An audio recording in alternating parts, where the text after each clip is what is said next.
வணக்கம். நமது நாட்டின் பிரதம மந்திரி கோவை வருகை தமிழர்களுக்கு இது பெருமை. மற்ற கட்சிக்காரங்க யாரும் இந்த பதிவை பார்த்து தப்பாக நினைக்க வேண்டாம். எவ்வளதோ எதிர்ப்புக்கு மத்தியில் எதிர்ப்பு அப்படின்னு சொல்லக்கூடிய நெருப்புக்கு மத்தியில் மலர்ந்த தாமரை. பிஜேபினா என்னானே தெரியாத தமிழ்நாட்டில் பிஜேபியை வளர்த்தெடுத்த நமது பிஜேபி முன்னோடிகள் அனைவருக்கும் வணக்கம். ஒரு காலத்தில் பிஜேபினா என்னானே தெரியாது நமக்கு. ஆனால் இன்றைக்கி பார்த்திங்கன்னா கிராமந்தோறும் குக்கிராமத்தில் கூட பிஜேபினா என்ன, பிஜேபியின் கொள்கை என்ன, அதன் தலைவர் யார், இப்படி பிஜேபியை பற்றி முழுவதும் தெரிஞ்சு வச்சுருக்கிறாங்க. அதனால் இனிமேட்டு யாரும் பிஜேபி இங்கே வளர விட மாட்டோம் அப்படிலாம் சொல்லாதீங்க. யாரோட வளர்ச்சியையும் யாராலும் தடுக்க முடியாது. காய்க்கிற மரத்தை பார்த்து கல்லடிப்படும். அதாவது காய்க்கிற மரம் தான் கல்லடிப்படும்பாங்க, வளர்கிற மனிதன் தான் சொல்லடிப்படுவாங்க. அதனால் நல்லது யார் செஞ்சான்னா அதை நம்ம ஏற்றுக்கணும். அதுபோல் இந்த பிஜேபியை வளர்க்குறதுக்கு அவங்க என்ன பாடுபட்டிருப்பாங்க, அவங்களோட தியாகத்தையும் உணர்வையும் மதிக்கணும். சூப்பர் ஸ்டாரு யாருன்னு கேட்டால் சின்ன குழந்தையும் சொல்லும் அப்படின்னு பாடுவாங்க.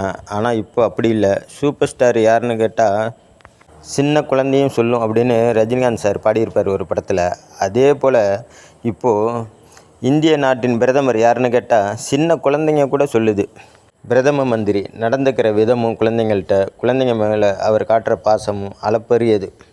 ஒரு 15-20 வருஷத்துக்கு முன்னாடிலாம் பார்த்தா பேப்பரை எடுத்தால் போதும், காஷ்மீரில் தீவிரவாதிகள் அட்டுழியம், பாகிஸ்தான் வீரர்கள் சுட்டு வீழ்த்தினார்கள், பாகிஸ்தான் தீவிரவாதிகள் கடலோர மாவட்டங்களில் ஊடுருவல், பாகிஸ்தான் தீவிரவாதிகளால் பல பேர் கொல்லப்பட்டார்கள். இப்படி தான் டெய்லி நியூஸ் வந்துக்கிட்டே இருக்கும்.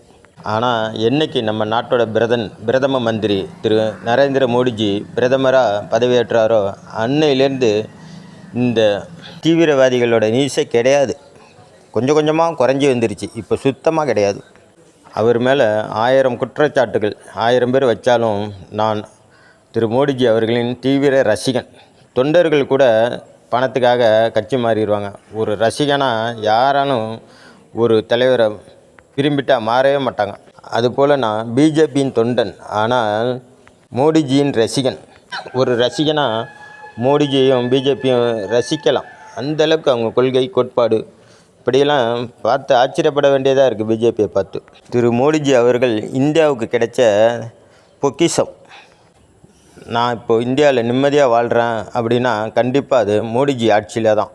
அவரோட உழைப்பு சாதாரணமாக எவ்வளோ தியாகம், எவ்வளோ அர்ப்பணிப்பு, அத்தனையும் தாண்டி இந்த 20 வருட ஆண்டு காலத்தில் அவருக்குன்னு ஒன்று கூட சேர்த்து வைக்கல. அதை பாருங்கள், ஒரு பிரதமராக இருந்திருக்கார். ஒரு 15 வருஷம் ஒரு இந்திய நாட்டின் பிரதமராக இருந்து இன்னைய வரைக்கும் தனக்கு பிற்காலத்துக்கு என்ன தேவை அப்படின்னு கூட அறிஞ்சு அதை சேர்த்து வைக்கல பாருங்கள்.